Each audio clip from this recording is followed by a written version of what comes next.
it is Natalie here, and today I am filming a travel type video for you guys. So if you haven't kept up with me, I have been traveling non-stop this summer. So I just got back from Europe. So I was first in Miami, then we flew out of Miami to Barcelona, and from Barcelona we spent a few days there. Then we went on a cruise all throughout the Mediterranean, which was amazing, and then we stayed another couple of days in Barcelona. Today I fly home to Charlotte, and tomorrow I go to Costa Rica, and then a week after that I go to California. So yeah, my life has been non-stop out of a suitcase, and I love it, but I'm also so tired, and that is why the lack of one whole week of videos went by, because I just did not have enough time to even pre-film or upload, and the Wi-Fi in Europe was horrible. But follow my vlog channel for all the vlogs. I'm starting to upload them now because I didn't really have Wi-Fi in Europe.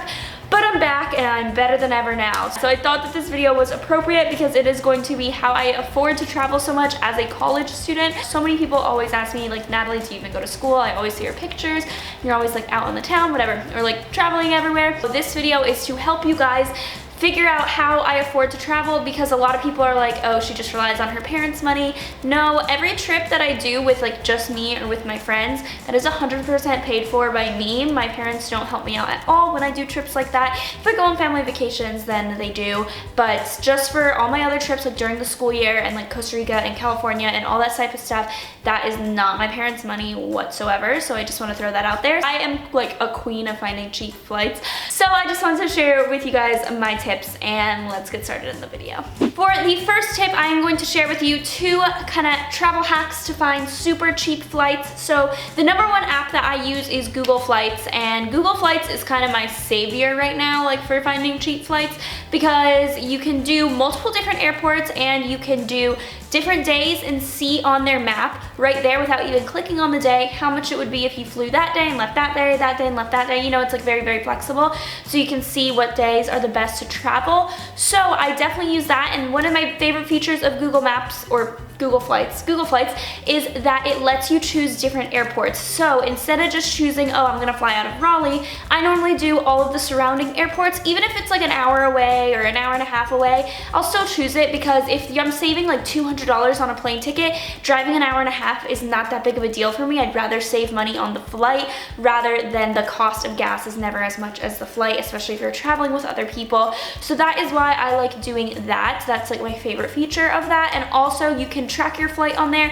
so it will give you updates on when the price goes down if you aren't ready to buy it right now. So I always use Google Flights. The next thing is an app on your phone, and that is called Hopper. So I use that because it tells me when flights are cheap. So you can put in the days that you want, and then it'll be like, you know what, don't buy it right now, it's gonna go down most likely, or buy it now because the prices are gonna go up. So it's just a good indicator for me to see if I should buy the ticket now or if I shouldn't. But I definitely always use Google Maps first, or Google Flights. I keep saying Google Maps. Google Flights first. Another thing I forgot to mention with that is always make sure to use your incognito window. If you have Google Chrome, I'm sure Safari has this too, but I use Google Chrome. If you have Google Chrome, you can use an incognito window, which means that none of your cookies are enabled. And if you don't know what cookies are, it's basically everything that kind of stores your history on your computer.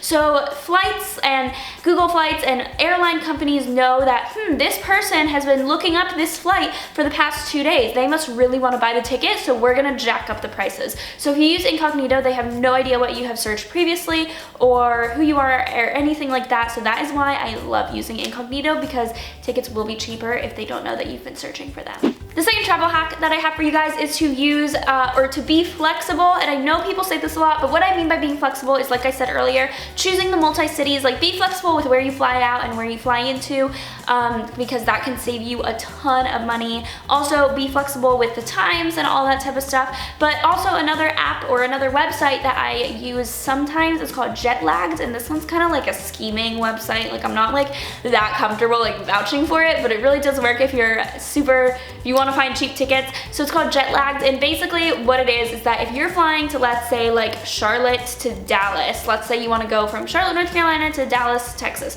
and there's a flight on Jetlagged that's like from Charlotte to I don't know, like California, and it's cheaper than the flight from Charlotte to Dallas, but it has a layover in Dallas. So what you would do is you would buy the Charlotte to California flight and just never catch your layover, you know, like never take the flight to California, just stop at your layover in Dallas and get off. The only thing with that is that you can't check bags in, but if that is not an issue for you, then I would totally recommend it. My friend used it just recently to go to St. Louis, and it was way cheaper, like $100 cheaper for her to do that. So that is a hack that not a lot of people know of. If you just like get off at your layover, then you can save a ton of money. The next one is about where you're gonna stay. So hotels is another thing that you really need to remember that costs money too. Like you're not just buying the plane ticket, you're also need to find a place to stay. So if you have friends in the area you're going to, great, stay with them. But if you don't, then Airbnb is my favorite way to travel. I like don't even remember the last time I stayed at a hotel when I traveled with my friends. So you can also use my code for $30 off of an Airbnb. If you never used Airbnb before and you use my code, you get $30 off your first stay, which I think is a lot. So yeah, definitely use that. Click the link down below. But Airbnb is my favorite because the prices are so much cheaper than a hotel. I recently was trying to go to New York with my friends, and I was gonna do an Expedia bundle, which means that I got the flight and the hotel and it was cheaper. But then I looked up the flight with just an Airbnb and it was like $200 cheaper, even like cheaper than the bundle. So Airbnb is so much cheaper for when you are traveling, and I have never had a bad experience at an Airbnb. You do need to keep in mind they're not as luxurious. If you want to get really cheap ones, they're not going to be luxurious, they're not going to be probably that cute, but they will save you so much money. And if you're like me, you're never going to even be in the room, you're going to be out and about doing things. So I think it's the best way to travel. Also, when I was in Paris, I used this app called Hotel Tonight, and that one is going to help you find cheap tickets for that day specifically. So basically what I did is I was like, I need a hotel for tonight, or you can do it up to a week in advance. And all the hotels that have rooms that they haven't booked yet, but they want to book them, they discount them so much. So in Paris, I would stay at pretty nice hotels for like $80 a night, which is way cheaper than what it normally would be. So I definitely recommend that too if you're more comfortable staying in a hotel. The next thing I recommend is using frequent flyer miles. So this isn't one secret travel hack, but if you guys don't know, basically every airline uses frequent flyer miles. I have American Airlines, I have a credit card with them, and I use them for when I travel. I try to stick with American the most because that's normally the cheapest flights for where I live. So if you use frequent flyer miles, you can basically get flights for free if you travel enough. So it's one of those, you gotta spend money to make money, but if you have a credit card with them, you're basically, every time you just buy anything, not even flights, you get miles with the airline. So I highly recommend that. When I'm going to Costa Rica tomorrow, and I bought my flight completely with frequent flyer miles, so I didn't even spend $1 on the flight. So definitely look into that, especially if you are trying to build up your credit and you're like 18 or something like that, then I would recommend doing it with an airline instead of anything else. And then the next thing is put specific money away to travel. So part of my paycheck, I always put 50% of my paycheck to my savings. That's just an automatic, like I'm not gonna touch it, I'm just gonna put 50% to my savings. The other 50%, I'm free to do whatever I want with it, but I try to do 20% of my paycheck to just traveling. So that has worked out for me. I basically spend all my money on traveling lately, at least that's what it seems like lately. But definitely put aside money to save, and then put aside separate money to just specifically to travel, because then you won't feel as guilty spending like $300 on a flight if you already were saving that money to travel anyways.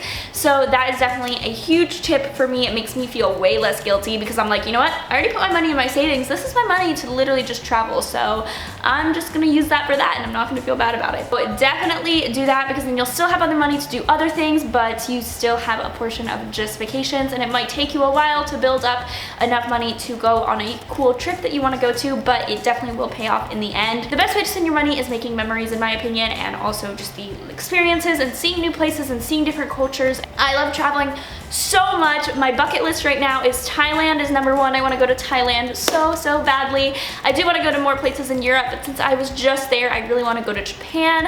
I want to go to Australia. I would love to go to some places in South America. I just really want to see new cultures and see just places that I haven't been to before. That would be amazing.